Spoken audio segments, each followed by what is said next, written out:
Bueno, entonces, bueno, en la clase anterior vimos de qué manera, eh, cuando teníamos una rendija de largo L, mucho más grande que la longitud de onda, y de ancho B, un poquito más grande que la longitud de onda, eh, se producía un patrón en la irradiancia sobre una pantalla lejana, es decir, dentro de la aproximación de Fraunhofer, que era el patrón eh, de difracción por, por ese obstáculo, por esa abertura única, el cual se desarrollaba principalmente en la dirección perpendicular a la dimensión más grande de la ranura, es decir, era perpendicular al largo de la ranura. Y el patrón de difracción dependía del ancho de la ranura, que llamábamos B larga, ¿no? Ya que por ser muy larga la ranura, por tener esa propiedad de tener un largo mucho mayor a la longitud de onda, eso hacía que la señal se colimara en el plano perpendicular justamente al largo, a la dirección del lado más largo de la ranura, ¿no? Eso revísenlo en la clase anterior, pero bueno, resumido es lo que vimos en la última clase. Previo a analizar la interferencia, si quieren, porque la difracción al fin de cuentas es una interferencia entre las señales que no están bloqueadas por la pantalla donde están, que contiene las aberturas. Entonces, primero vimos el caso de una colección discreta, si quieren, un número n de fuentes coherentes, y después vimos una distribución continua de fuentes en una determinada dirección, y finalmente hicimos el planteo de la ranura de largo L y de ancho B,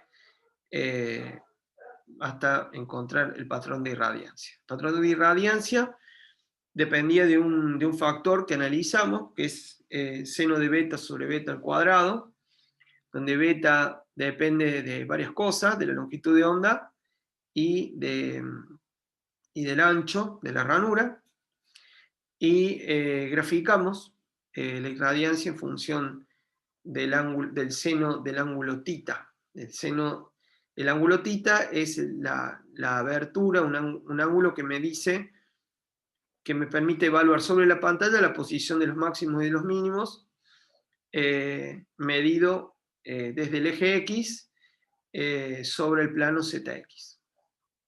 Y eso es interesante porque el ángulo tita es lo que vamos, perdón, el ángulo tita es lo que vamos a medir en el, disculpen, en el laboratorio. No vamos a medir beta en el laboratorio, vamos a medir tita o el seno de tita. Entonces, por eso es importante graficar la irradiancia, es decir, la cantidad de energía por unidad de tiempo y por unidad de área, en función de un parámetro que es perfectamente medible en un laboratorio. Así que bueno, vamos a ver qué pasa cuando agregamos una segunda ranura a una distancia A, y vamos a ver cuánto se complica la cosa. Cuando teníamos una ranura teníamos un máximo central rodeado de mínimos, de dos mínimos. Habíamos analizado que esos mínimos era cuando el seno, cuando beta valía npi.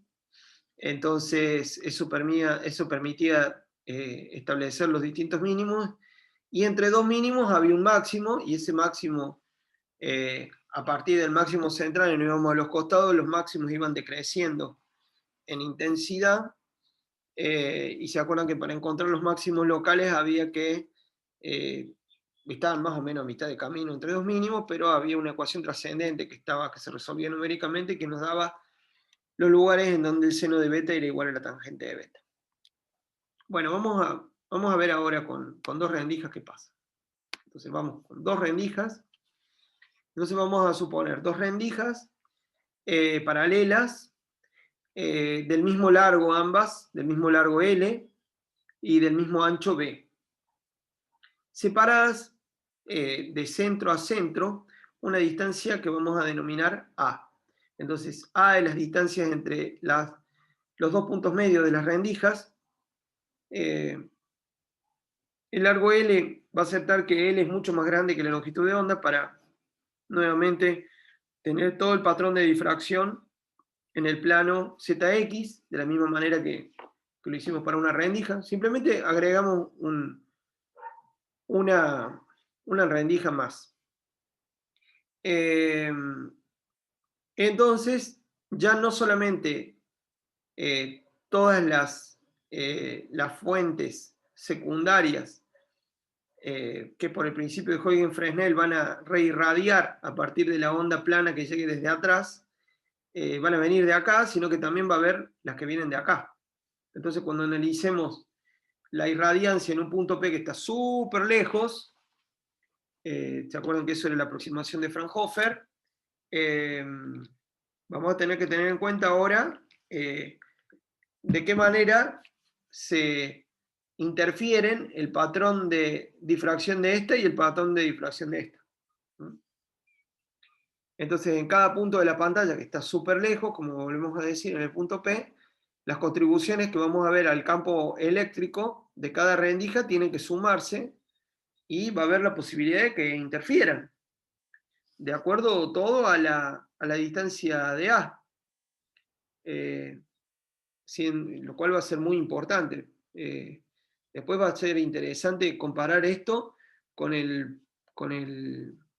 como van a ver en el práctico seguramente, con el problema de Young, de interferencia. Y van a poder analizar el problema de Young tranquilamente tomando un límite en este planteo, en este desarrollo que vamos a ver ahora.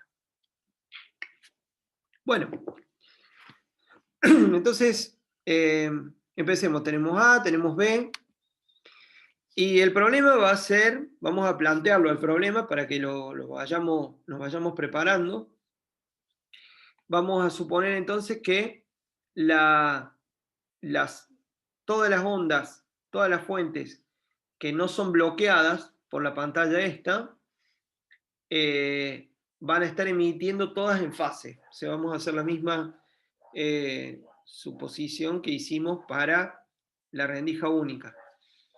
Entonces, nuevamente, la diferencia de fase entre las ondas secundarias que pasen para el otro lado de la pantalla que tiene las rendijas y que lleguen a un punto P muy muy lejos dependerá de la diferencia de camino óptico entre ellas. Entonces, lo importante es, fíjense, cuando la diferencia de fase que va a haber entre todos los rayos que salgan de esta ranura, y también la diferencia de fase que van a tener todas estas con las que salgan de esta otra ranura.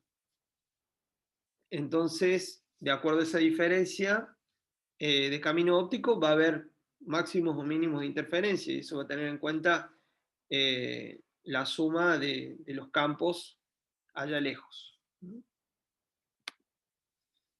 Entonces, vamos ahora a hacer un planteo más directo del problema, porque ya lo analizamos bien en detalle en la clase anterior.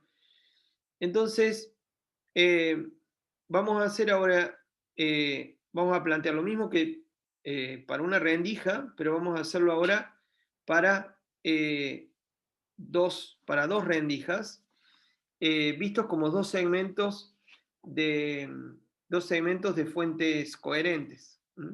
Entonces, dos segmentos continuos de fuentes. Entonces, el campo en el punto P en la pantalla va a ser una constante que va a ser la misma en ambos casos porque vamos a suponer que está tan lejos todo que para la amplitud, por más que sean inicialmente ondas esféricas, está todo tan lejos que las amplitudes de los campos son las mismas para el punto, para esa pantalla, todo lo que llega, sin importar de qué ranura venga, la amplitud del campo va a ser la misma. Es decir, no vamos a tener en cuenta para la amplitud la diferencia de camino entre los rayos provenientes de una pantalla y de la otra. Vamos a hacer la misma suposición que hicimos antes sobre la amplitud. Entonces la amplitud del campo allá lejos va a ser C en ambas rendijas. Y después vamos a integrar una cantidad, que ya les voy a mostrar cuál es, en Z, porque se acuerdan que como ahora esto tiene un largo L, cuando L es muy grande podemos representar toda una línea de fuentes vertical, lo podemos representar como una sola fuente que está en el centro, si el L es suficientemente largo. Entonces, según lo que vimos en la clase anterior, esto va a ser un continuo de fuentes. Vamos a analizar la difracción de un conjunto de fuentes de largo B acá y de largo B acá. Poniendo el sistema de coordenadas en el centro de una de las ranuras, entonces voy a integrar sobre la distribución de fuentes en este anchito de acá, y después eso va a ser más b sobre 2 y menos b sobre 2 en la dirección z, y después voy a integrar entre a menos b sobre 2 hasta a más b sobre 2. Profe. Para calcular el campo había que integrar sobre todas las fuentes que contribuyen en el campo allá lejos. Entonces voy a dividir esa integral en la contribución de la primera rendija y la contribución de la segunda rendija. Esto de vuelta lo pueden ver en el libro de Hedge de óptica, para ver los pasos más detalladamente, no me voy a... Entonces, esta es la contribución de la rendija 1, entre menos b sobre 2 y más sobre 2 de z, y este es la contribución de la rendija 2 entre a menos b sobre 2 y a más b sobre 2 en z. Bueno, ¿qué es lo que voy a integrar acá? Lo que voy a integrar es las contribuciones de cada una de las onditas que van saliendo de cada punto de cada rendija, pero teniendo en cuenta que se va a ir corriendo la fase a medida que voy moviéndome en Z. ¿Por qué nos integramos en Y? Dice Santino. Vamos, está bueno. Volvemos a explicar. ¿Por qué no integramos en Y? En Y lo que sucede es lo siguiente. En Y lo que pasa es lo siguiente. El largo, para integrar en Y, podemos integrar en Y, pero lo que vimos anteriormente es que cuando L es muy grande, lo que pasa es que toda la integración en Y me da un efecto como si viniera de una fuente puntual que está sobre el eje Z. Entonces, el efecto que tiene un L grande es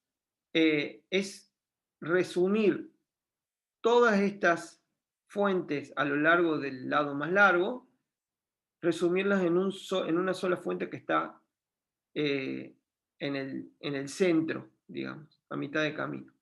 Entonces, eso ya lo podemos, eso ya lo tenemos, eso ya lo incluimos en el problema acá. Entonces, lo único que queda es integrar en Z todas las fuentes puntuales provenientes del hecho de que, como L es muy grande, la emisión de toda esta línea se puede resumir por una sola fuente puntual sobre el eje Z. Entonces lo único que tenemos que tener en cuenta ahora es la integral a lo largo de Z. Gastón dice, pero si aproximamos con una rendija de L despreciable, ¿no habría dispersión homogénea hacia arriba, hacia abajo? No entiendo la pregunta, Gastón. ¿Querés decirme? Sí. Vos dijiste que Ahí está. Como la rendija tenía una L muy grande, las rendijas tenían una L muy grande, se podía pensar que había una fuente que solamente estaba en Z igual a 0. Sí, No, perdón, Z es S. sí, sí. En I igual a 0. Y igual a 0, sí. Sí. Ujú, Y bueno, yo pienso que en ese caso, como sería muy. Esa aproximación sería una rendija muy bajita, que habría dispersión hacia arriba y hacia abajo, como tendiendo L a 0. Y, y entonces se dispersaría la luz hacia todos los ángulos ujú. y con igual intensidad.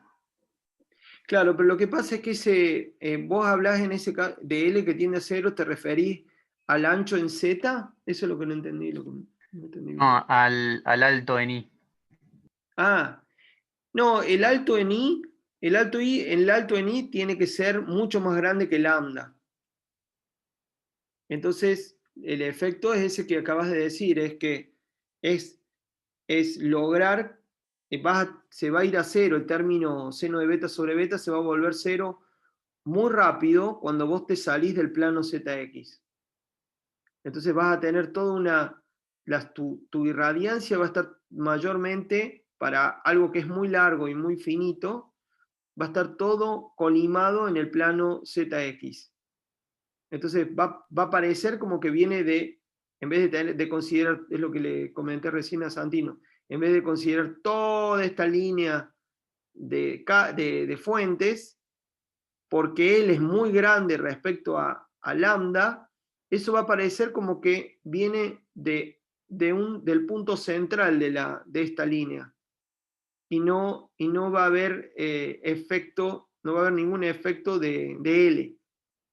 Entonces, lo que vas a terminar teniendo es el efecto de todo, de un conjunto de fuentes sobre el eje Z. ¿Hasta ahí vamos bien? Sí, entiendo lo de que la luz en, en el P que sea va a estar toda en el plano XZ, Sí. pero siento que eso no podría salir de una fuente con L muy chiquita. No, si achicás L, lo que vas a tener ahora va a ser,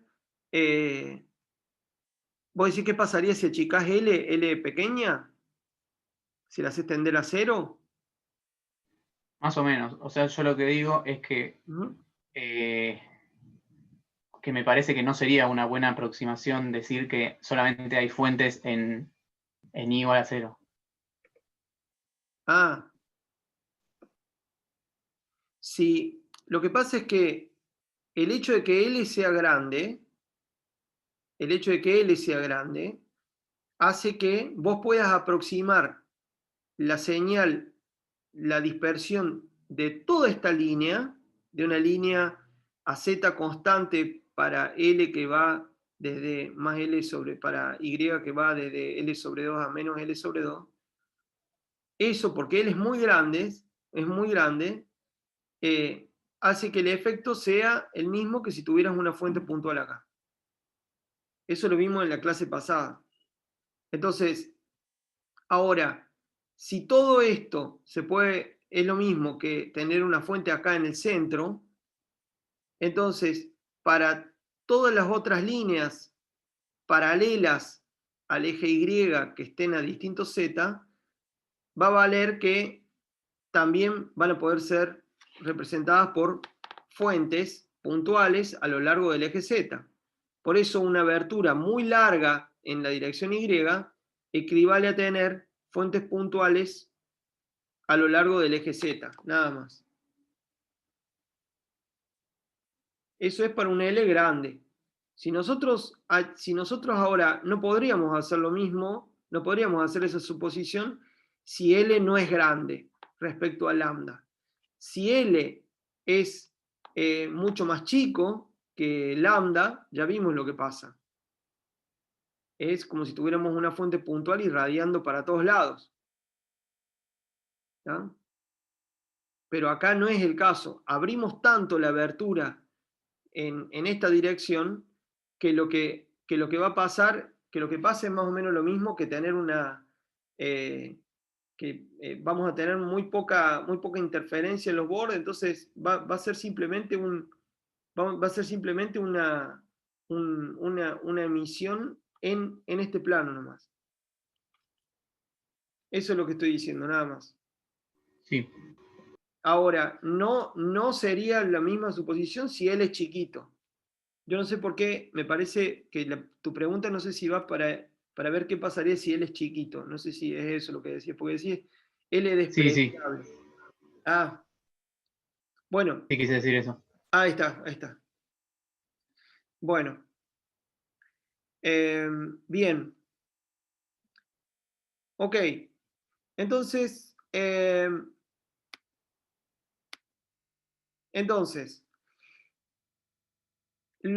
me parece que lo importante, más allá de las cuentas, ustedes lo pueden repasar, pero lo importante es que si consideramos la difracción de una línea de fuentes con una, o sea, infinitamente ancha, infinitesimalmente ancha, con un largo mucho más grande que la longitud de onda, eso va a dar un patrón de irradiancia aplanado, colimado.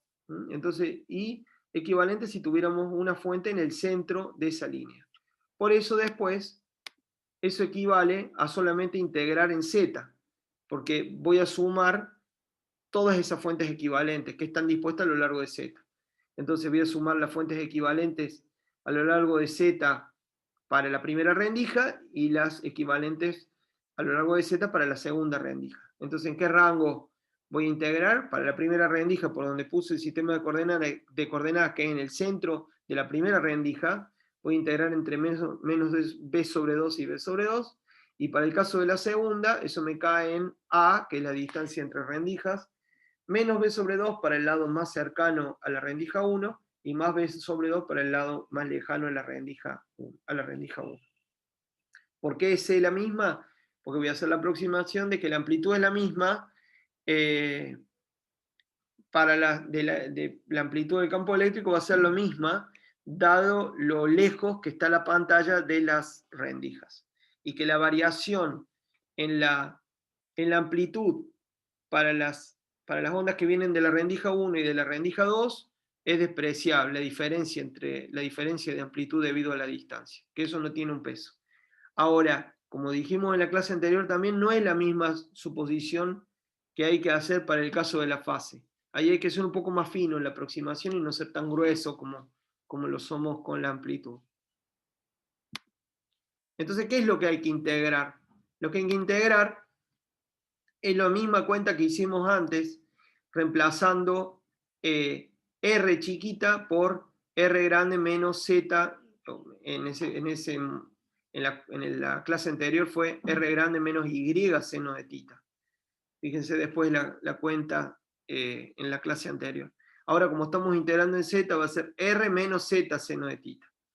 Entonces, integramos esto, que es la parte ondulatoria, teniendo en cuenta las distintas posiciones, las contribuciones de los distintos puntitos a lo largo de la primera rendija en la primera integral y la diferencia de fase entre los distintos puntitos de la segunda rendija en la segunda integral. Eso es lo que se integra. Todo eso refiriéndolo a la distancia R desde el centro del arreglo. Desde el centro entre las dos rendijas. ¿Y cuánto da la integral? Vamos a ahorrarnos las Una duda, profe. Sí, Santiago. ¿Se define un R1 y un R2 para cada rendija o es en el centro de las dos rendijas? En el centro de las dos. Ok, genial. En el Gracias. centro de las dos, sí.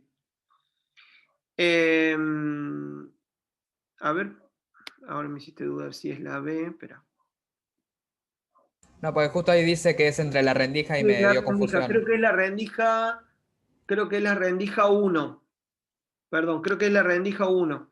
Eso me puedo fijar en el hedge. Sí, porque está definida con Z Y sí, es de la primera rendija. Es de la primera rendija, Santiago. Ok, sería el mismo problema que una rendija Con el mismo sistema de singular. coordenadas. Sí, sí, sí. Con el mismo sistema de coordenadas. Voy a poner acá, lo saco y pongo en la rendija 1. Ahí está. Ahí está, entre el centro de la rendija 1 y la pantalla. ¿Se acuerdan que para el caso de una rendija habíamos referido todo al centro de la rendija 1? Bueno, acá también. ¿Y por qué es eso? ¿Por qué nos damos cuenta de eso? Porque tiene que ver con R menos el seno de tita y menos Z seno de tita, y Z en la integral, en la segunda integral, está referida al centro de la primera rendija. Así que está bien. Bien, bien. Gracias por por la, por la observación. Está muy bien. Bueno, entonces, bueno, ¿qué da la integral? No vamos a pasar por la cuenta, pero ¿qué da la integral? La integral esta, ¿qué da? Bueno, da esto. Da que el campo, esto es el campo en P, allá lejos en la pantalla, es el mismo factor, es un factor B por C acá, que es una constante, seno de beta sobre beta, el factor que obtuvimos, ¿se acuerdan? Para una rendija. Beta es igual, se define igual, beta, que antes. O sea, beta es K por B, que es el ancho de cada rendija, porque son las dos rendijas del mismo ancho, dividido 2. ¿Se acuerdan? Por eso, el seno de tita. K por B sobre 2 por el seno de tita. ¿Está bien? Ya vimos esto. Y ahora apareció esto. Apareció algo que tiene ahora este término que apareció dentro de este seno, donde alfa es igual que beta, pero con A. O sea que apareció algo que tiene que ver con una rendija, más un término, más un factor, digamos, que tiene que ver la interferencia entre las dos rendijas, entre la rendija esta y la esta. Entonces, no solamente lo interesante es que no solamente aparece seno de beta sobre beta, que tiene en cuenta la diferencia de camino entre las distintas fuentes de una sola rendija, sino que además aparece otro término que lo que hace, bueno, ahora también si tengo un máximo o un mínimo va a depender de cómo se relacionan estas fuentes de acá con estas de acá, con las cuales va a tener diferencia de fase que que hay que tener en cuenta. Entonces, ¿qué pasa con dos rendijas? Aparece este nuevo término. Antes que daba seno de omega t menos KR, bueno, apareció esto. Entonces, claro, ¿qué es? Es la suma de dos campos. Uno proveniente de la rendija 1 y otro proveniente de la rendija 2. El campo eléctrico total va a ser el campo eléctrico de la primera rendija más el campo eléctrico de la segunda rendija, que está corrido en 2 alfa respecto al de la primera rendija. Si nos quedamos solamente con el primer término de este factor, tenemos una rendija. Cuando tenemos el otro aparece este, ¿sí? Porque es el campo, no es la irradiancia. Entonces, para el campo aparece este el de la primera rendija y este el de la segunda. La cantidad 2A, entonces, es la diferencia de fase entre una fuente en la rendija 1 y otra a una distancia A en la rendija 2. Fíjense qué diferencia de distancia hay entre esta, supónganse que, bueno, es la misma cantidad de haces, entonces imagínense que esta fuentecita está a la misma distancia del borde inferior que esta fuentecita que está a la misma, que está a esta distancia, que está acá en la otra ranura. La diferencia entre acá y acá es A. Entonces, esta y esta se llevan a una distancia A, esta y esta se llevan a una distancia A, esta y esta se llevan a una distancia A.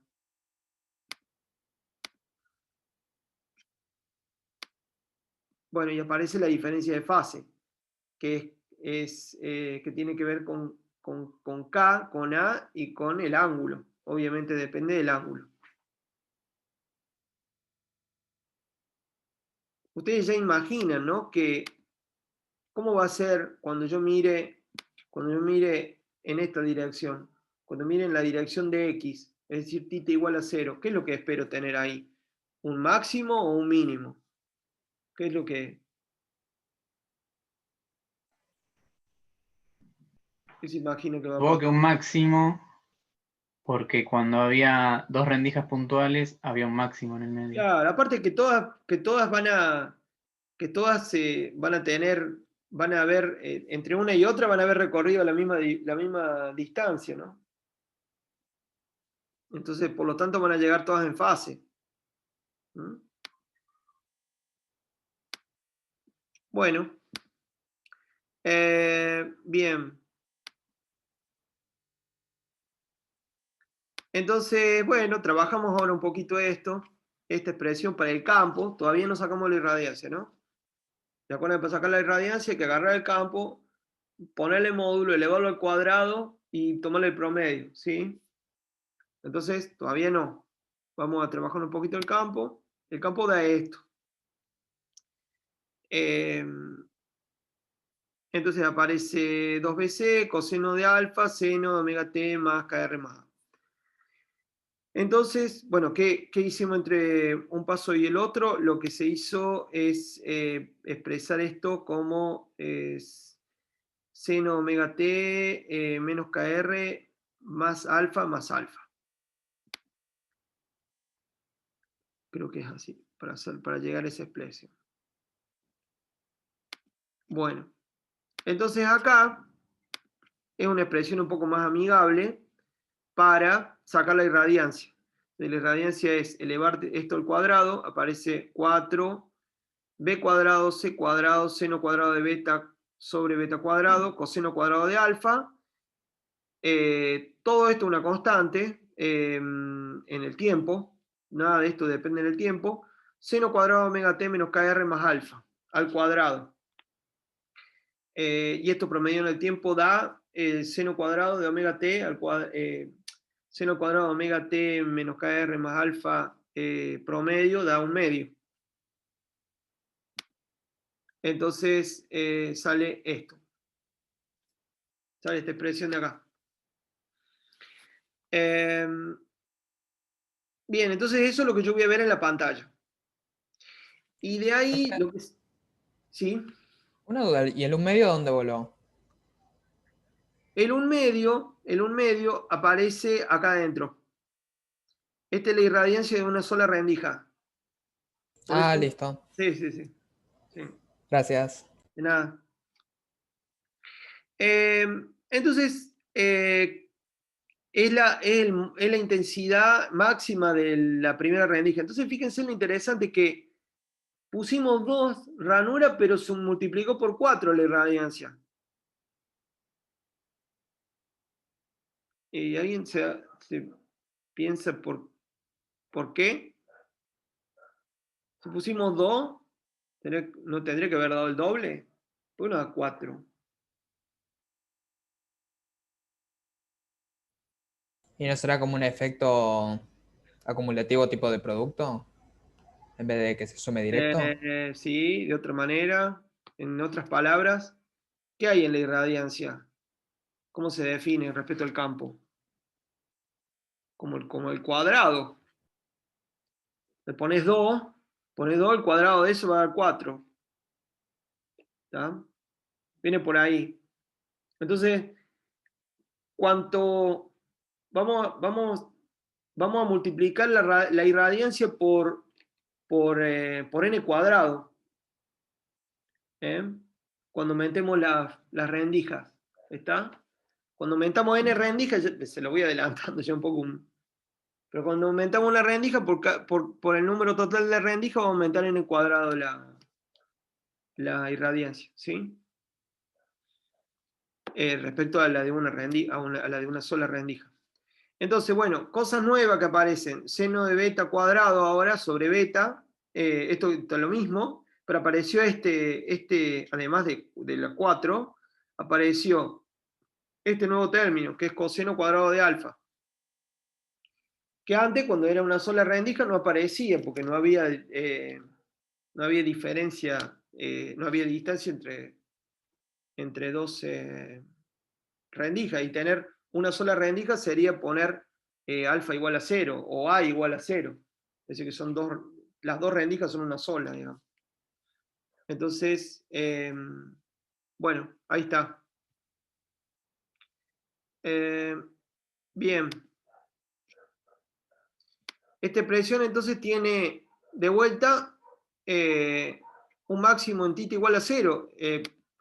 ¿Por qué? Porque el coseno cuadrado, bueno, cuando θ es igual a 0, tanto beta como alfa valen 0. ¿Tá? Porque alfa vale K por A sobre 2 seno de θ. Si θ vale 0, entonces alfa vale 0. Y ya vimos anteriormente que cuando θ vale 0, beta vale 0. Y seno de beta sobre beta vale 1 en 0, con lo cual esto llega a un máximo y esto también llega a un máximo, va a valer 1.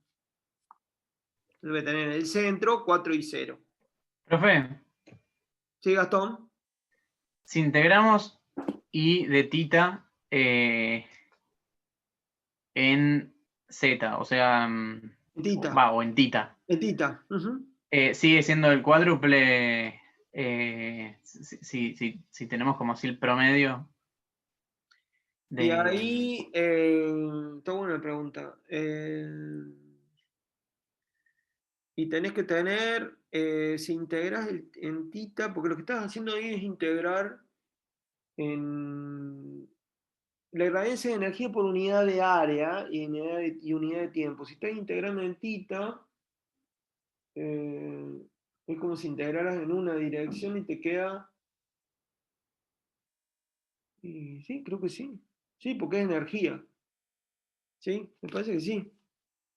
Tendría que ver, pero a priori me parece que sí.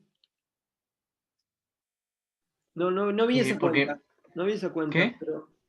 pero como la energía va como el cuadrado del campo, estaría bueno ver eso. Sí. Sí, porque estamos hablando de energía, no estamos hablando de campo. Y al duplicar la cantidad de campo que dejas pasar, multiplicas por 4 la cantidad de energía, ¿sí? Me parece que sí, no hice la cuenta.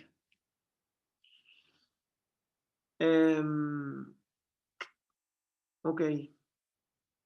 Bueno, pero entonces está claro, ¿no? Que en θ igual a 0 no va a valer 0 la irradiancia, ¿está bien? No va a valer 0 porque esto se hace 1 y esto también se hace 1, ¿sí? Entonces, lo que dijimos antes, va a haber un máximo. Va a haber un máximo en el centro del patrón. Y ustedes van a decir, sí, pero yo estoy midiendo medio corrido.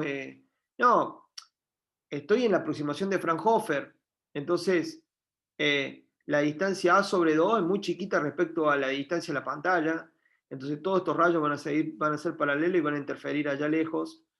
Y lo que voy a ver es un máximo en el centro y nada corrido, digamos.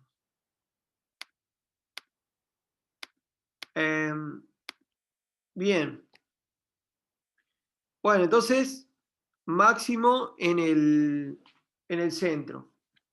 ¿Y después qué va a hacer? Y va a ser, fíjense que la pinta de esto es tal que voy a ver lo mismo que para una rendija modulado por esto.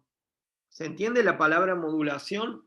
Modulación como un factor que afecta al patrón que vimos en la clase pasada, a ese patrón que es bien picudo, digamos, en el centro y después tiene máximos secundarios cada vez de menor intensidad a los costados, a eso lo va a modular un coseno cuadrado de alfa. Entonces, bueno, vamos a ver qué pinta tiene, pero a priori es el producto de esas dos dependencias.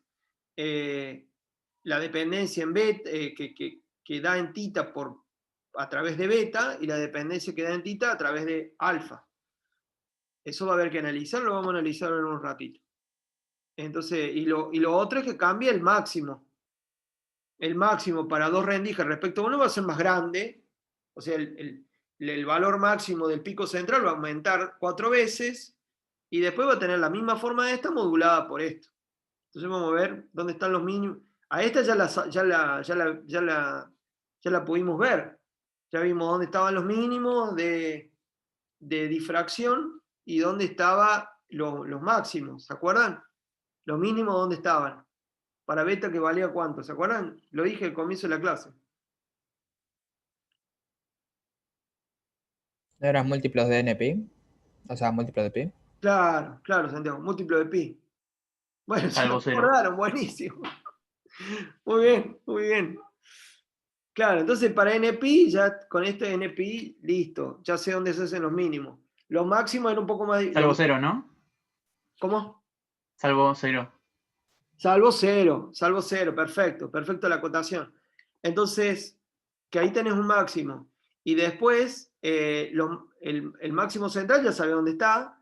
Y después los máximos secundarios, los que están en los costados del máximo principal, bueno, tenías que hacer un poco una cuentita, llegabas a esa cuenta tangente de beta igual a beta, y lo sacabas numéricamente, pero más o menos yo les había contado que un máximo de difracción secundario daba entre dos mínimos, más o menos, más o menos. Bueno, entonces tenemos que ver ahora dónde están los máximos y los mínimos de este otro factor. Para ver, obviamente que un mínimo de coseno cuadrado de alfa va a matar a todo, porque si esto vale 0, se va a llevar puesto todo el resto. En donde esto se haga 0, por más que esto no sea 0, lo va a llevar puesto e I va a ser 0. Entonces van a aparecer mínimos nuevos, en donde voy a ver oscuridad, que no había en donde no había visto oscuridad en el patrón de una sola rendija.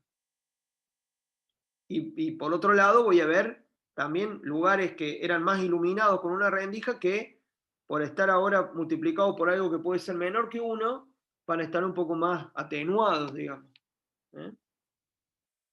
Bueno, veamos. Esto es lo que les contaba, ¿ven? Más menos pi, bueno, lo que dijo Santiago.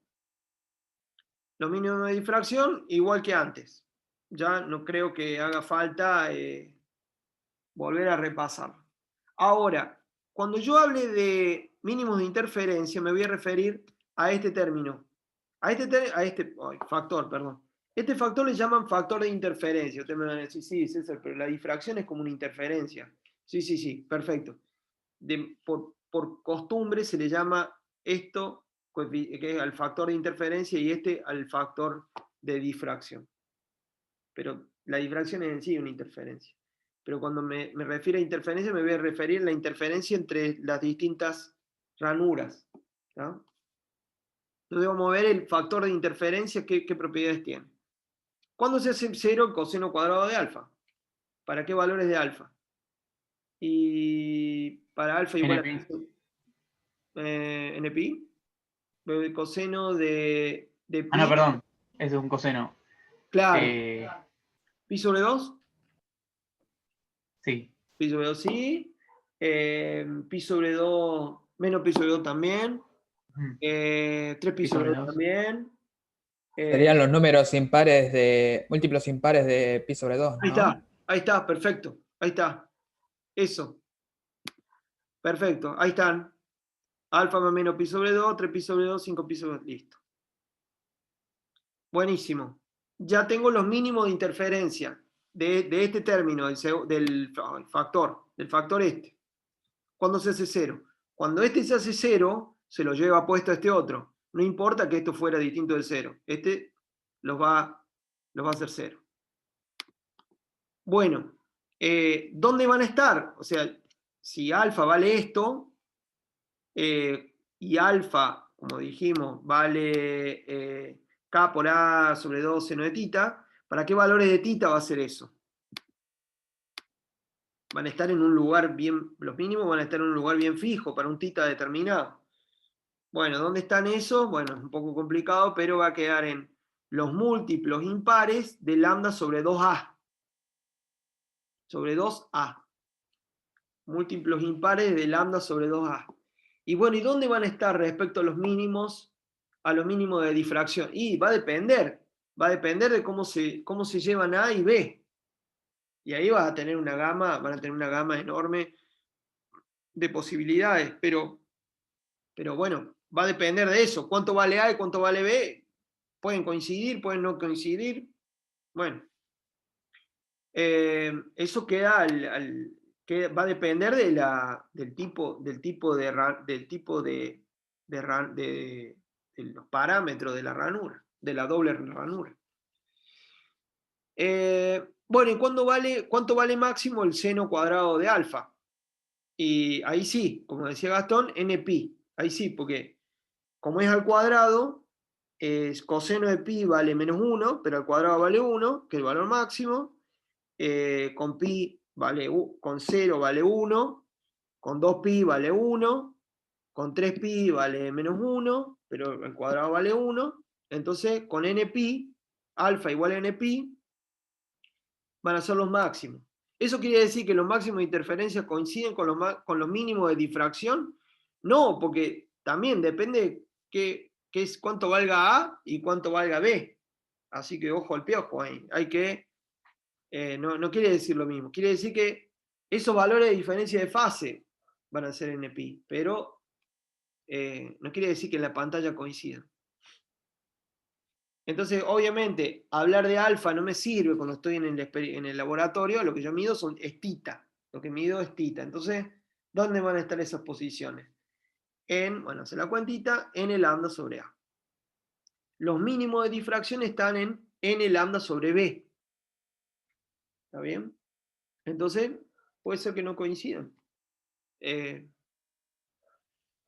vamos a ver. Una duda, profe. En Sí, el sí, experimento de Young es el caso de tita igual a 0, ¿no? perdóname, que se Para los, cortó. para los ejercicios que estábamos viendo antes con el experimento de Young, es cuando tita vale 0. No, no. A ver, pensemos un cachito. ¿Cuándo sería el experimento de Young? ¿En qué caso sería? Las dos rendijas las tenés. O sea que A Es no es. mirando en Z, ok. Sería con titas muy chicos, No, no, no, ¿no? no. Pensemos. Sí, sí puede ser tita muy chico, sí, no hay problema. Está bien.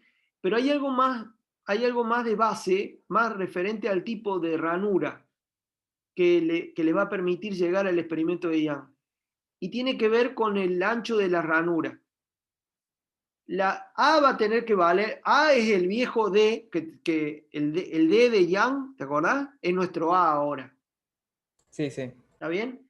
Y ahora, para llegar a Young, hace como que no hay difracción. El Young es doble rendija sin difracción.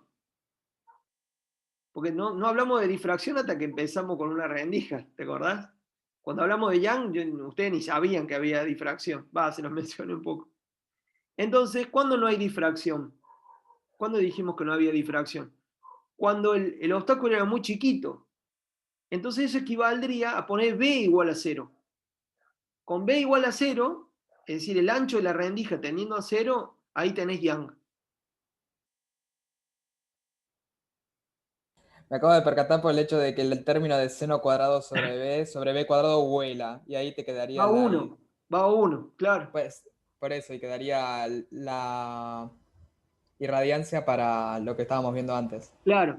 ¿Qué es lo que Y había alfa sería pasado el en Young? delta. En Young yo me avivé, le hice unas avivadas a ustedes, no les conté, pero no les hablé de la diferencia de fase entre las dos fuentes, entre dos fuentes que estaban en la misma ranura. Les dije, a mí lo que me interesa es la diferencia de fase entre los rayos que vienen de cada una de las dos ranuras, pero no les dije qué pasaba dentro de cada ranura.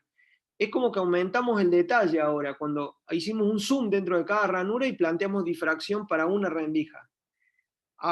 En Young, ustedes creían que todo lo que salía de la ranura era una sola fuente que estaba en fase con sí misma, digamos, y que no había difracción. Y para eso lo que tiene que pasar es que el ancho de la ranura sea infinitesimalmente pequeño. Bueno, muy bien, listo. Ya está resuelto el problema. La aproximación del problema del práctico.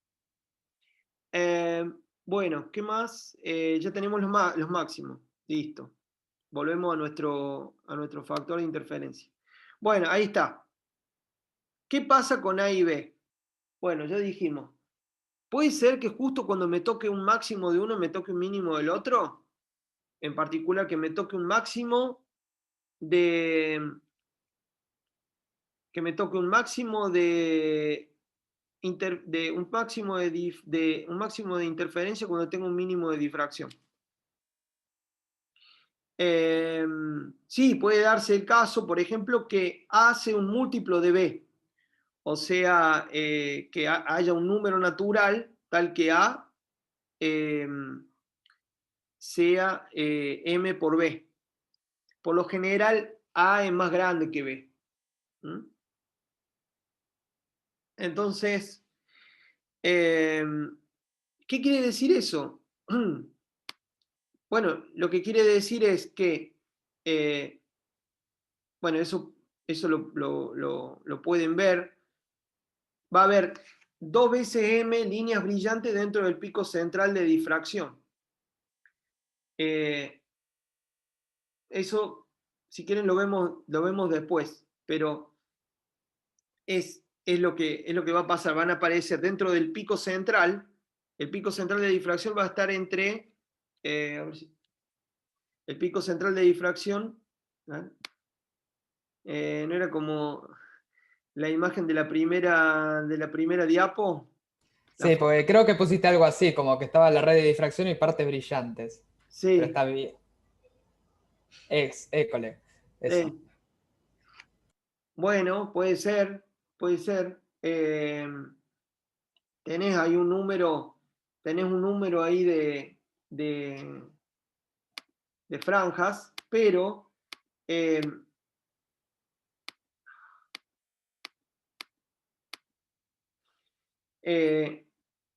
el tema es que el- la cantidad de máximos de interferencia dentro del pico central de difracción va a ser, lo voy a poder contar teniendo en cuenta que los dos mínimos, que eso va a ocurrir entre los dos mínimos de difracción. El primer mínimo de un lado y el primer mínimo del otro lado. Y eso está a lambda sobre B. Entonces, lo que pasa es que, bueno, va a haber algo que ya vamos a mostrar, pero va a haber un máximo va a haber un máximo que se va a colar, que va a estar medio cortado, ya vamos a ver. Un máximo de interferencia puede coincidir espacialmente con un mínimo de difracción si pasa esto. Si n por A, un número natural por A, es igual a M por B. En ese caso, el máximo emésimo va a coincidir con el mínimo emésimo. El máximo emésimo de interferencia va a coincidir con el mínimo enésimo de difracción. Entonces, el máximo de interferencia de orden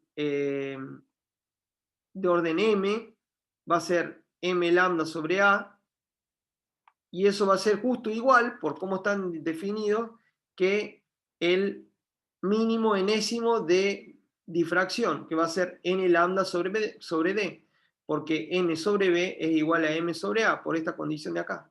Entonces, ¿qué es lo que va a pasar?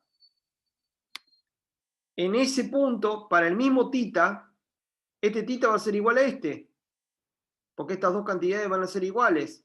Entonces el tita, en el mismo punto, voy a tener por un lado un máximo de interferencia y por un lado un mínimo. ¿Qué va a pasar ahí?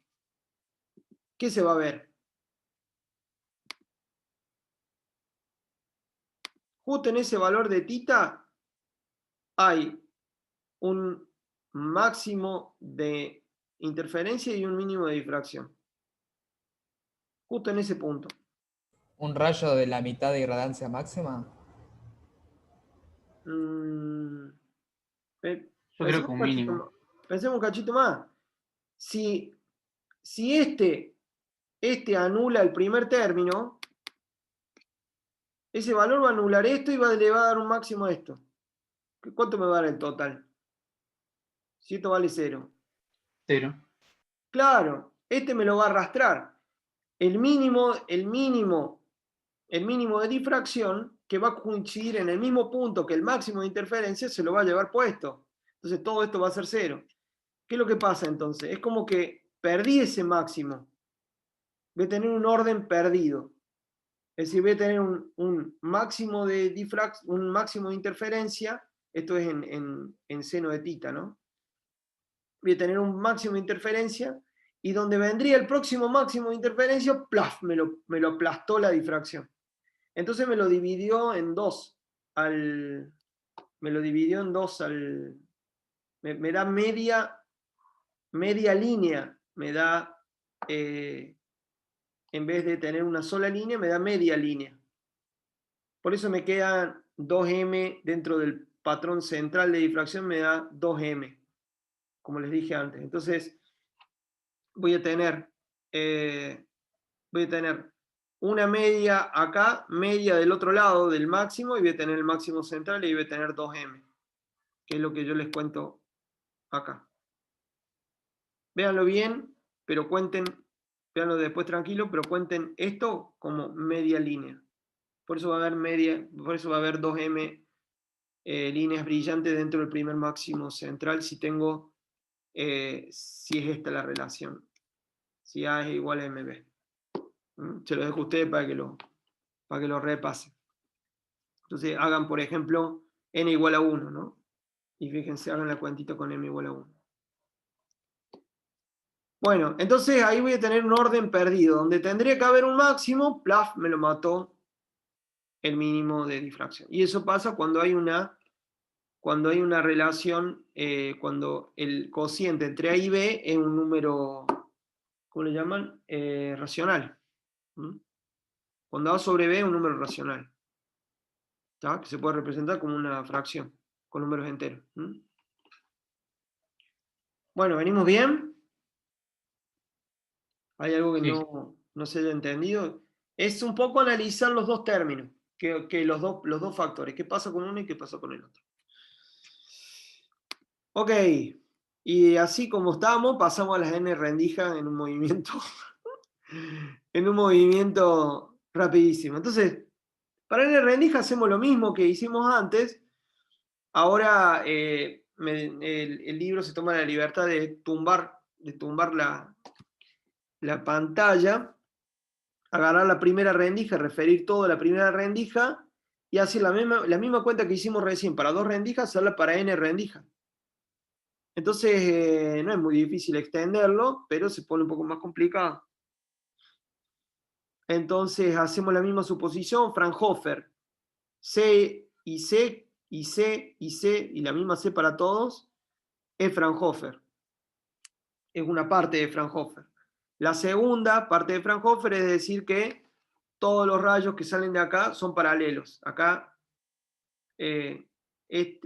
hacia el punto P está tan lejos que la dirección de los haces son todos la misma, porque son todas paralelas que van al punto P y se juntan allá.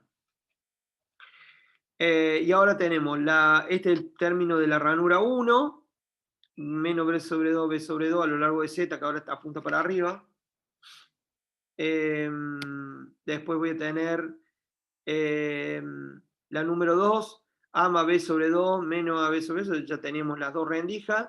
La tercera, que ahora está a distancia de 2A, 2A menos B sobre 2, 2A más B sobre 2.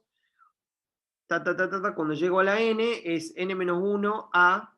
Fíjense que para la tercera rendija es 2A, para la segunda rendija es A, entonces para la enésima rendija es N menos 1A más B sobre 2 y N menos 1A menos B sobre 2 para los límites. Entonces, es típica inducción, en pensamiento inductivo. Entonces, ¿y el f de z cuál va a ser? El f de z es el mismo. Entonces, va a ser seno de omega t menos kr, y ahora r lo mido desde acá. Ahí está, ahí confirmo un poco lo que habíamos charlado un poquito antes. R se mide desde la primera rendija, del centro de la primera rendija hasta P. Z seno de tita. y Z me va permitiendo ver qué es lo que pasa en cada una de las rendijas. Entonces, la suposición es que el conjunto de rendija debe cumplir con la aproximación de Fraunhofer. Entonces, todos los mismos ángulos, es lo que ya dijimos. Ahí va.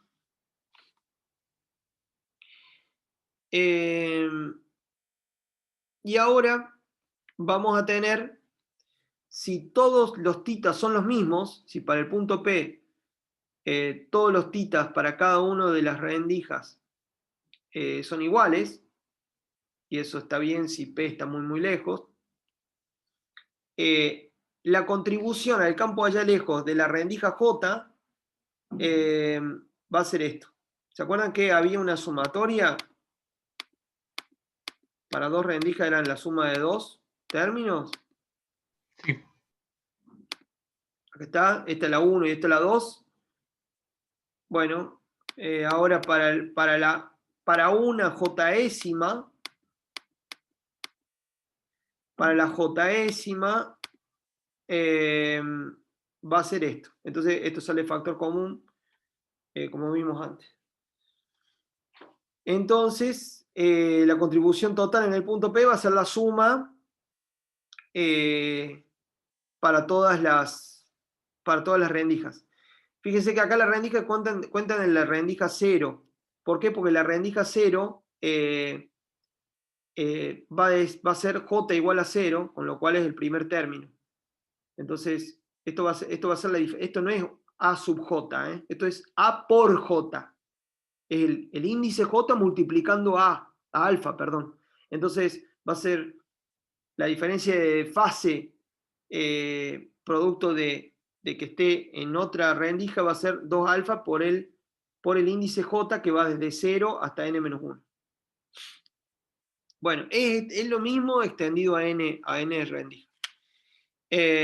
Y bueno, entonces sumo todas las rendijas, la contribución al campo de todas las rendijas.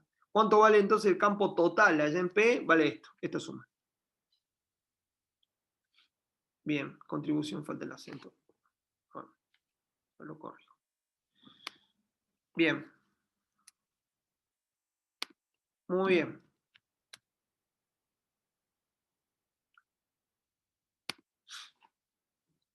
Ok.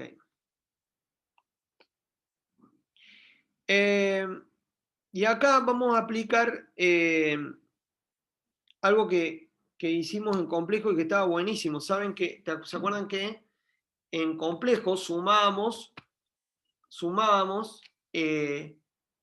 las fases y cuando sumábamos las fases podíamos, para n términos, podíamos aproximar la suma de E a la I por la fase. Sabíamos cuánto valía la serie esa geométrica, cuánto daba. Entonces, E es la parte imaginaria de esta expresión compleja, que esto sigue siendo real. E a la I omega t menos KR es el término, el factor común que yo puedo sacar, y acá me queda la suma de las diferencias de fase. Fíjense que se puede hacer de acá, pasar a esto, analizándolo un poquito nomás, se puede pasar. Entonces, por ejemplo, para el primer término de esta suma, me queda J igual a 0, E a la I 2A a la J, esto me va a dar 1. Entonces, para el primer término me va a quedar BC seno de beta sobre beta, E a la I omega t menos KR sin esto. Y como es la parte imaginaria, me queda seno, que es lo que es el primer término, que lo podemos ver acá, con esto. Bueno, es pensarlo un poquito y imaginárselo cómo se vería en complejos. Pero bueno, es esto.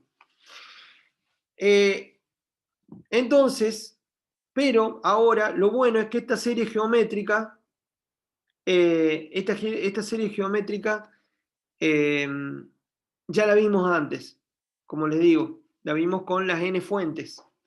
Entonces, fíjense, repásenlo, hablar de esto es lo mismo que hablar de esto. Y fíjense, quedó B por C, seno de beta sobre beta, seno de n alfa sobre alfa. Ahora apareció este término donde Sobre era seno de alfa. por seno de alfa, sí, perdón, sobre seno de alfa. En dos rendijas esto era coseno de alfa, ¿no? Y acá quedó seno de 2 alfa, sobre seno de alfa, ¿no? Pongan n igual a 2 acá, queda seno de 2 alfa, ¿no? Seno de 2 alfa es seno de alfa, coseno de alfa, más seno de alfa, coseno de alfa. Es 2 seno, es 2 seno de alfa, coseno de alfa. Con el seno de alfa de abajo me queda coseno de alfa, 2 coseno de alfa. Entonces, es lo mismo. Y si esto es 2, entonces 2 menos 1 es 1, me queda omega t menos kr, n menos 1, omega t menos kr alfa. Veamos para 2, n2. Ahí está. Da lo mismo con el 2 acá. Da lo mismo. Chequenlo, da lo mismo.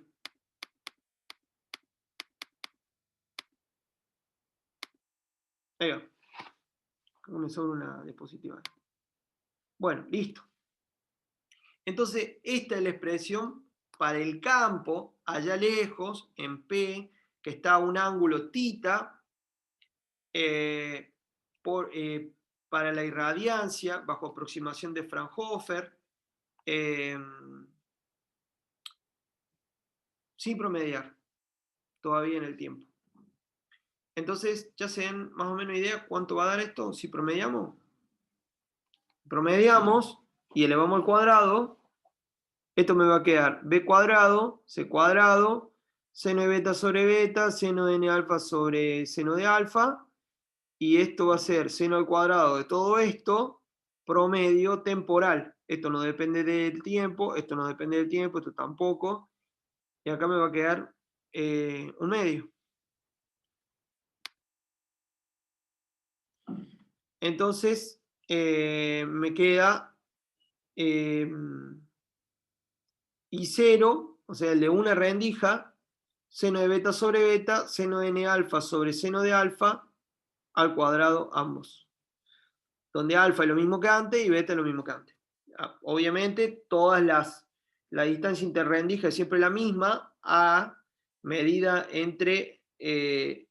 medida desde el centro de la rendija al centro de la siguiente, y beta está relacionada con B, que es el ancho de cada rendija, que es el mismo para cada rendija. Bueno, ya está, y listo. Ya está. Para n rendijas tienen eso. Ahora, bueno, ya sabemos cuánto vale esto, ya sabemos las propiedades de esto, y ahora en vez de aparecer el coseno cuadrado, aparece este factor que hay que analizarlo. Así que lo vamos a analizar en la próxima parte. ¿Preguntas hasta acá? No. Estamos más o menos, ¿se entendió? Sí. Bueno, de vuelta, repasen las cuentas. Me alegro ya haber subido ya todo, así que lo pueden repasar en el video anterior. Así que bueno. Hora. Son las 6:13. Podemos hacer I20.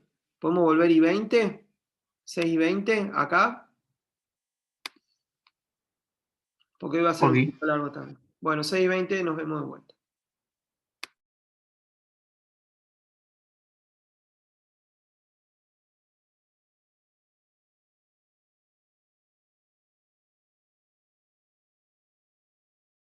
más de tiempo que lo habitual, pero bueno. Muy bien. Vamos a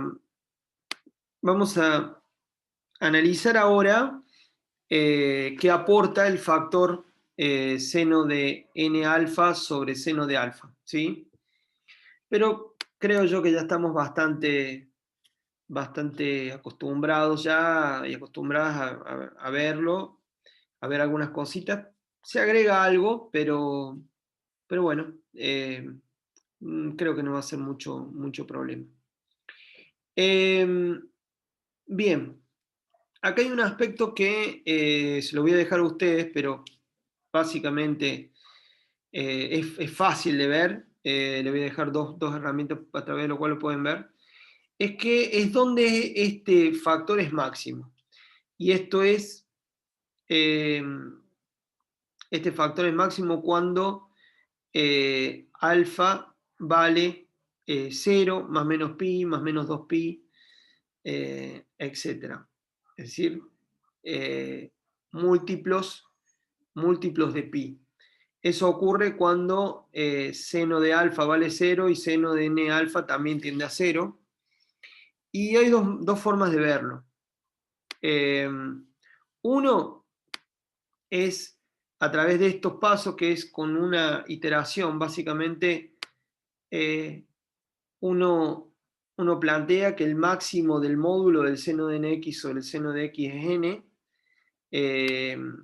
o sea, algo compatible con lo que acabamos de ver, y hacerlo de manera inductiva, hacerlo primero para n igual a 2, entonces primero se define una función f sub n de x, que es justamente este cociente, para n igual a 2 ya vimos que seno de 2x es 2 seno de x coseno de x, entonces el seno de x con el seno de x se va, entonces queda 2 coseno de x, y de esa manera el módulo de eso, el módulo de f para n igual a 2 es menor o igual a 2, entonces 2 es el máximo. Entonces, si se asume inductivamente que f para un n determinado es menor o igual, para un k determinado, es decir, acá poner un k, es menor o igual a k, uno puede deducir con desigualdad triangular, básicamente, que el valor de seno de k más 1 por x sobre seno de x va a ser menor o igual a k más 1. Entonces, esta es una de las maneras de cómo es de deducirlo, por iteración.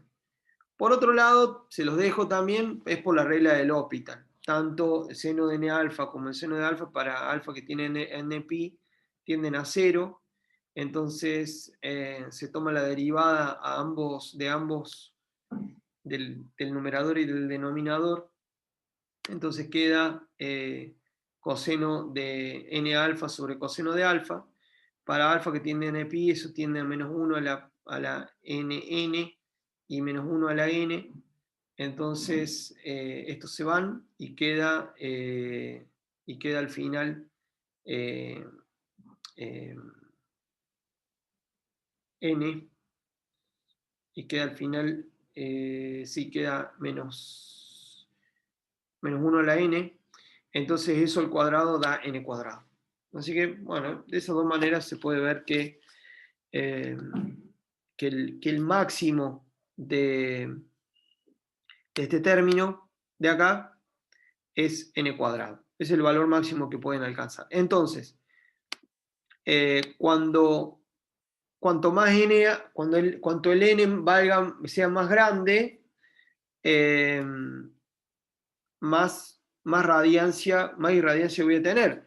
Es un poco lo que decíamos antes, que aumenta un factor n cuadrado. Así que no nos sorprende ese factor n cuadrado. ¿Dónde van a ocurrir eso? ¿En qué posiciones van a ocurrir esos máximos? Y bueno, tenemos que ver a qué posiciones corresponden los valores de alfa igual a 0, igual a más menos 2pi, más menos pi, más menos 2pi, etc. Alfa igual a 0 es trivial, entonces el centro del patrón, ahí voy a tener un máximo de interferencia y un máximo de difracción.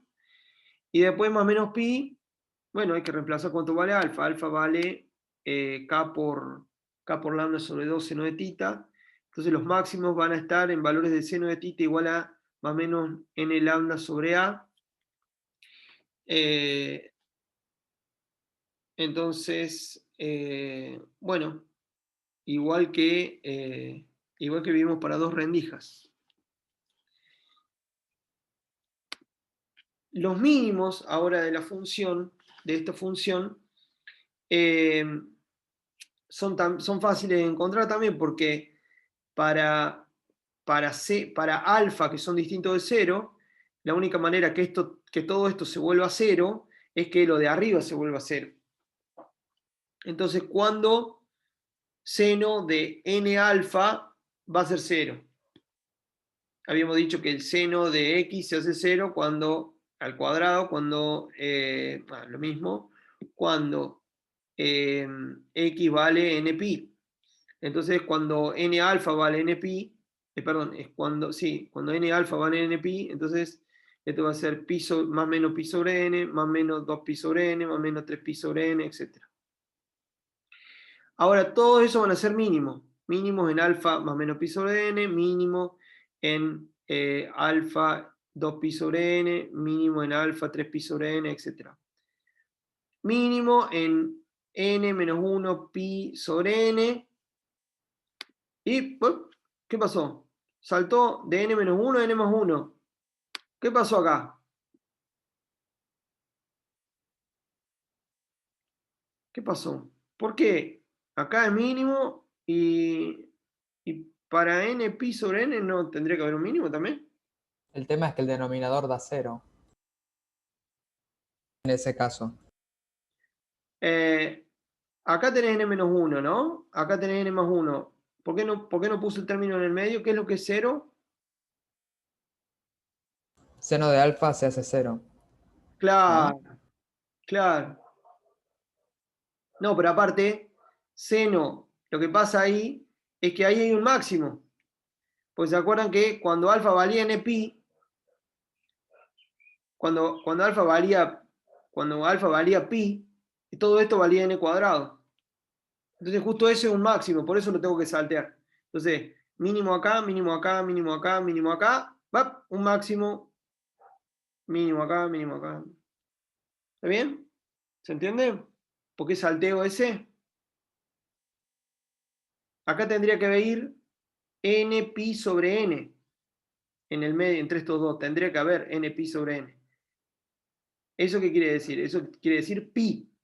Pero pi ya está entre los máximos. Más o menos pi ya está entre los máximos. Entonces ahí hay un máximo.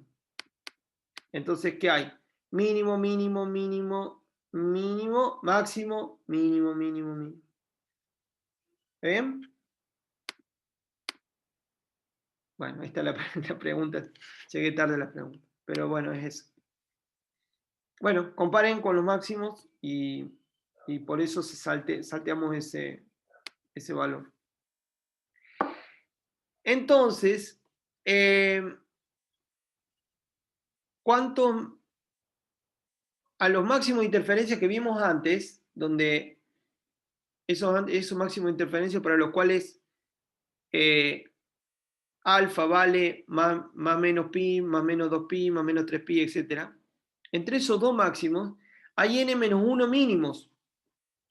Fíjense, estos son los primeros. Pi sobre n, 2 pi sobre n, 3 pi sobre n, y acá llega el primer, aparte del 0, ¿no? El primer máximo llega acá. Entonces, ¿cuántos mínimos hay hasta el máximo que está acá? 1, 2, 3, n menos 1. Entonces, entre los dos máximos, entre este y este, entre este y este, hay n menos 1 mínimos. ¿Qué quiere decir? Que entre dos mínimos va a haber máximos, pero algunos máximos que no veo acá. Eso se llaman, los máximos estos se llaman principales. Entre dos máximos principales hay n menos 1 mínimos, de los que vimos acá. Entonces,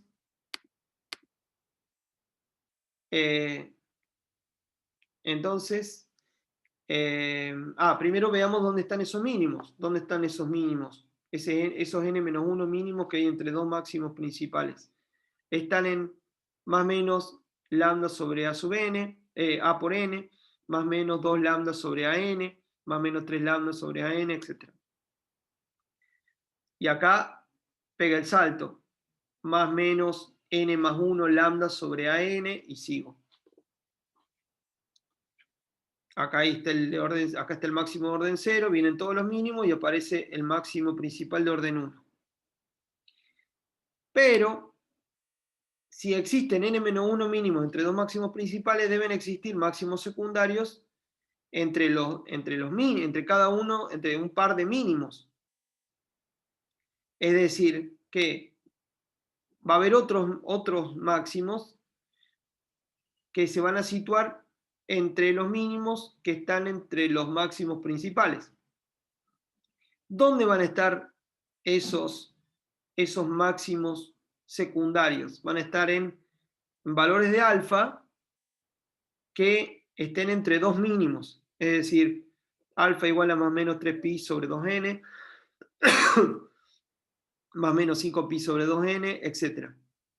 Entonces va a haber n-2 máximos principales. Entonces vamos a hacer una cuantita, vamos a mostrarle bien fácil. Entonces vamos a tener un máximo central, y acá supongamos que tenemos 1, 2, 3, y tengo otro máximo principal. Este máximo principal y este máximo principal son los que valen n cuadrado, los que vimos al principio. Entonces vimos que entre esos voy a tener, en este caso, 1, 2, 3, 4 mínimos. ¿Está? Perdón, voy a poner, es un caso que ya veamos un poquito mejor. Voy a poner acá. Vamos a hacerlo mejor. A ver, hacemos con este. A ver, hacemos tac. Y hacemos 1, 2, 3. Ahí va. Ah, sí, está bien, ahí está. Ahí va. No, pero discúlpeme. Tengo que dibujar los mínimos. Vamos vuelta. Máximo principal, un mínimo, 2 mínimos, 3 mínimos, 4 mínimos, 5 mínimos. Máximo principal. Entonces, fíjense, yo lo que dije es, entre estos dos máximos principales, que son en donde seno de n alfa sobre seno de alfa vale n cuadrado, hay n-1, a ver si puedo, me perdió la...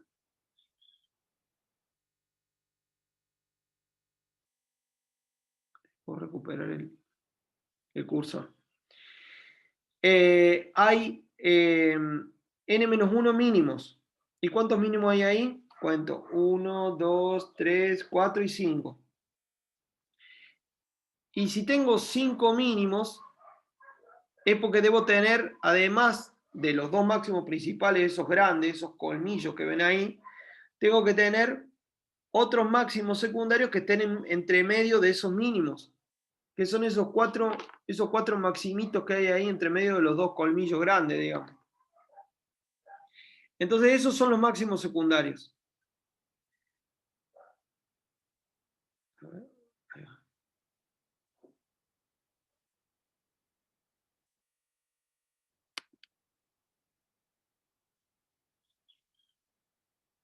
Ahí va.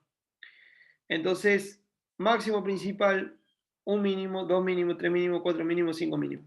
Esto sería el equivalente a n igual a 6, porque tendría 5 mínimos y tengo n-1 mínimos. Entonces, para que n-1 sea 5 es porque n vale 6. Entonces, serían 6 rendijas.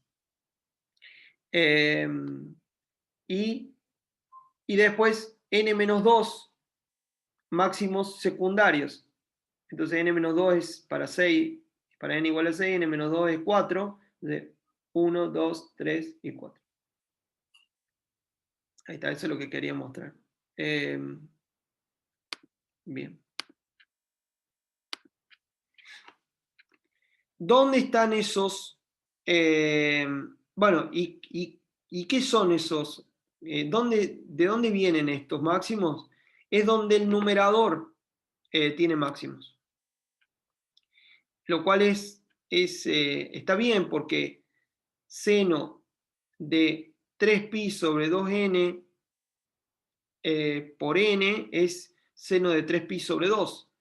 Y seno de 3pi sobre 2 es menos 1 y al cuadrado me da 1. Entonces ahí hay un máximo de seno de n alfa. En cambio, los máximos que vimos al principio es cuando todo el conjunto, seno de n alfa sobre seno de alfa, tiene máximo. Bueno, ¿dónde están esos máximos secundarios? En estas posiciones. 3 lambda sobre 2a n, 5 lambda sobre 2a n, etc. Ah, y acá estaba el para 6 rendijas, ¿cierto? Por eso era familiar. Entonces, este es el máximo de orden 0. Este es alfa igual a 0. Lo que es lo mismo que tita igual a 0. Entonces, este es el factor de difracción, seno de beta sobre beta al cuadrado. Es esta. Fíjense el primer máximo de difracción. Mirá, fíjense qué grande que es. Eso depende del valor de beta, del valor de B, perdón. Y van camino al primer mínimo, que el primer mínimo está en seno de tita igual a lambda sobre B. Entonces lambda sobre B está muy, muy lejos. Entonces ahí adentro hay n-1 mínimos. 1, 2, 3, 4, 5. 1, 2, 3, 4, 5. Esos son los mínimos que hay entre dos máximos principales. Este es el máximo principal de alfa igual a 0. Este es el máximo principal de alfa igual a pi. Este es el máximo principal de alfa igual a 2pi. Y después, entre los mínimos, además hay máximos, pero que son más chiquitos, que es donde seno de n alfa es máximo. Son este y este. Bueno, es un ejemplo. Ah, y A es igual a 4b. O sea que también puede haber un orden perdido también. Santiago, en pi sobre 2n no hay... Pues justo mostraste Santiago. 3pi sobre 2n para los distintos máximos, si no me equivoco. Los alfa tales que alcanza un máximo. Y no, en pi, más o menos pi sobre 2n no hay. Justo esta. Ah, vos decís, acá donde hay, para que haya pi sobre 2n. Claro. A ver, fijémonos.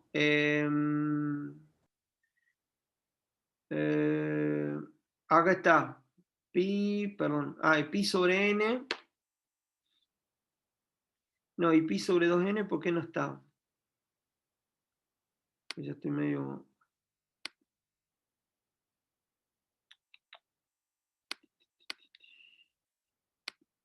A ver. Pi sobre 2n. ¿Qué daría? Sería n pi sobre 2n sería pi sobre 2. Ahí tendría máximo.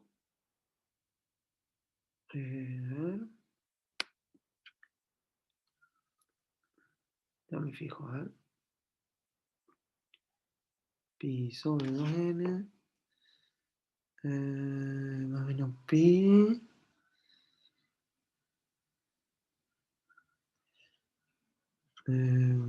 Vamos a ver. Tenemos acá pi sobre n. Pi sobre n. ¿Cuánto daría eso?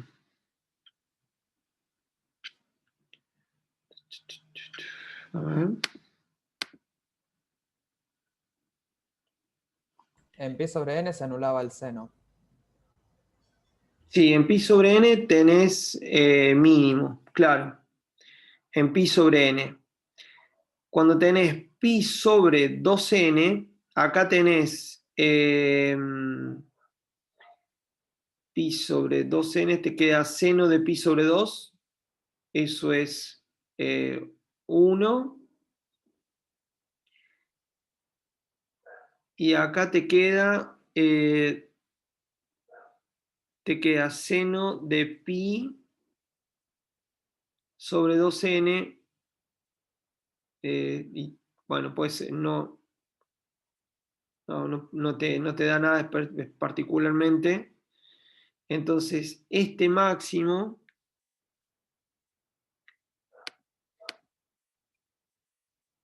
sí, estoy viendo por qué no da pi sobre 2n. Pues sale de... A ver. Más o menos 3 pi sobre 2n. Seno. Si tiene a máximo 2n. Tengo que fijarme por qué no da. Más o menos.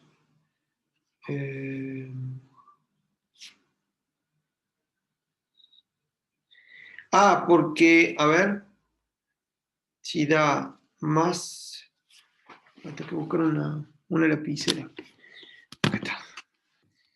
Porque, a ver, alfa es igual a, que hemos dicho, K por A sobre 2 seno de tita. Entonces, si alfa es pi sobre 2n, entonces esto da K por A sobre 2. Esto se da acá, da seno de tita. Y acá me queda 2. Me queda pi sobre n, 2pi sobre A, 2pi por A sobre lambda, seno de tita. Espérame un cachito que ya lo vemos. Y me queda lambda a n 2. ¿Y qué pasa acá? Seno de pi sobre 2 al cuadrado sobre seno de pi sobre 2n.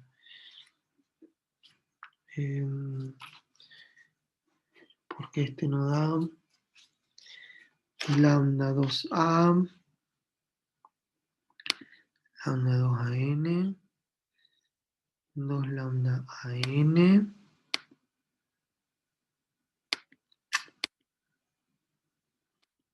No me acuerdo porque no estaba ese, che. Lo voy a chequear ahora, ahora no me... Este no va. Este no va.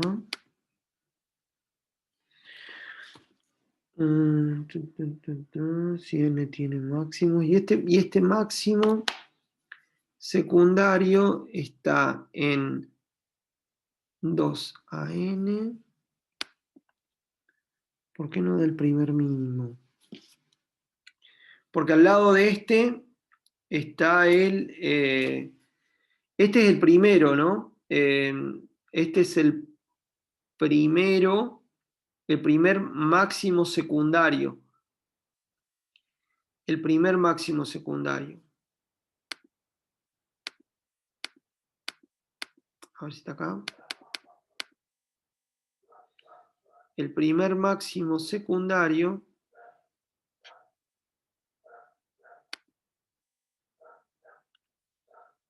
es este y me da 3, 5.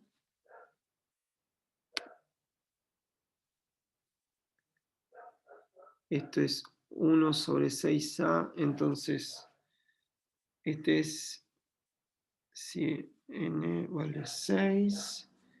Creo que en la expresión de los mínimos se ve, pues el Sí, máximo secundario tendría que estar a la derecha del primer mínimo y el primer mínimo es lambda sobre AN. Entonces de ahí puede ser que claro, parezca. claro, porque acá en el caso 6, el primer mínimo está en lambda sobre 6a y el primer máximo secundario tendría que ser en 3 lambda sobre 2a por 6 y eso que da 2, el primero da lambda sobre 4a, claro. Este está en lambda sobre 4a, este. Ahí va. Este es lambda sobre 4a, que sería ese que falta, ¿no? Que sería ese que falta. Sí, se ve que ahí no hay un. Se ve que ahí no hay un máximo ahí. Sí, sí. Bueno, no está ese. Igual me fijo yo después y lo reviso bien. Pero en este caso, el primer máximo efectivamente, a ver, el primer máximo. Ah, no, está bien, entonces, espera. Espera, si ponemos, sí, el primer máximo tendría que estar en 3 lambda sobre 2an. Y es efectivamente lambda sobre 4a, que es esto, que es el primer máximo que está a la derecha de lambda sobre 6a. Ahí está, este. El otro que tendría que ser para que sea, esto sería 6, sería lambda sobre 12a. Y ahí no hay, y en la mitad de esta distancia estaría por acá el otro máximo. Y eso no está. Hay que, hay que revisar un poco, pero ahí no hay un máximo. Ahí no hay un máximo. Sí, se ve porque quedó entre un máximo y un mínimo, ese Claro, supuesto máximo. claro, claro, claro. Está a mitad de camino entre dos mínimos. Claro. Claro, se definen como los lugares en donde que están a mitad de camino entre dos mínimos. eh, Entre dos mínimos, sí. Eh, Eso. Bueno. Ahí va, gracias, profe. No, gracias a vos, me hiciste pensar. Muy bueno, muy bueno. Bueno, bueno, esto también es, este ejemplo es para mostrarle qué pasa con 6 versus 2 rendijas.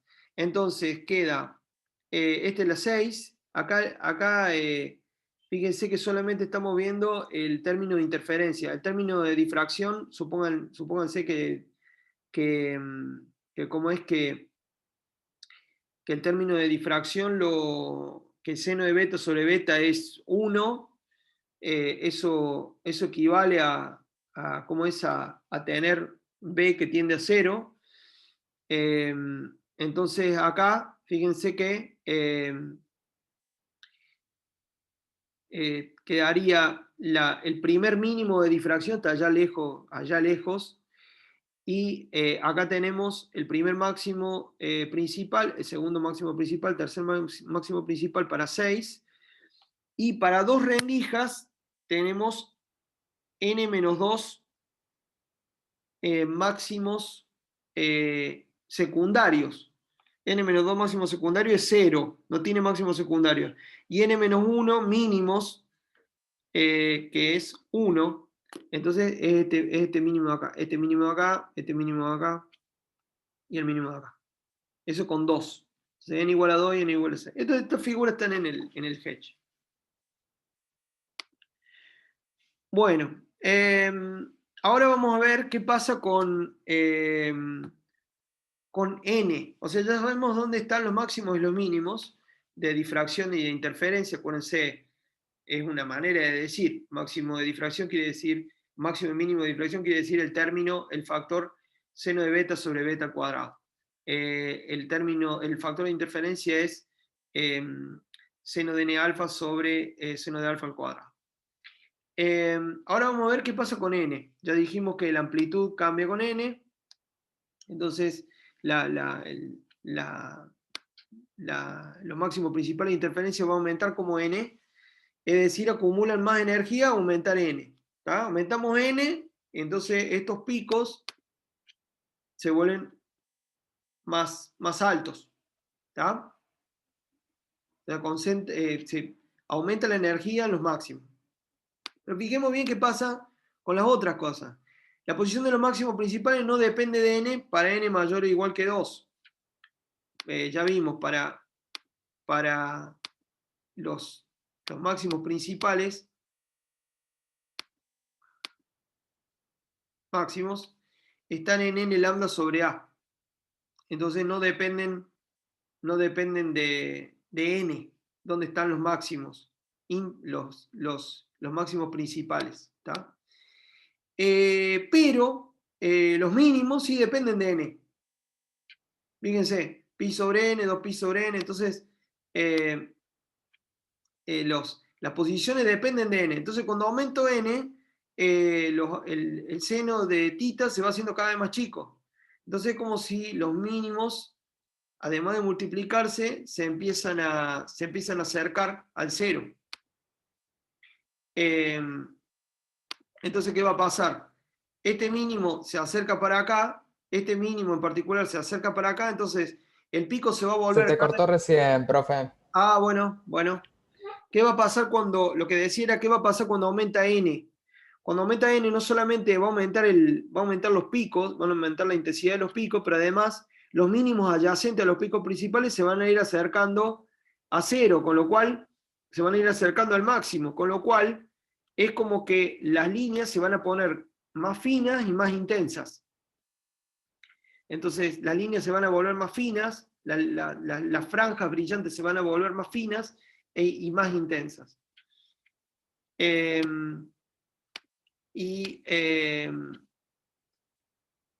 está. Entonces, al crecer la intensidad se vuelven más finos, ya que lo que los rodean se acercan.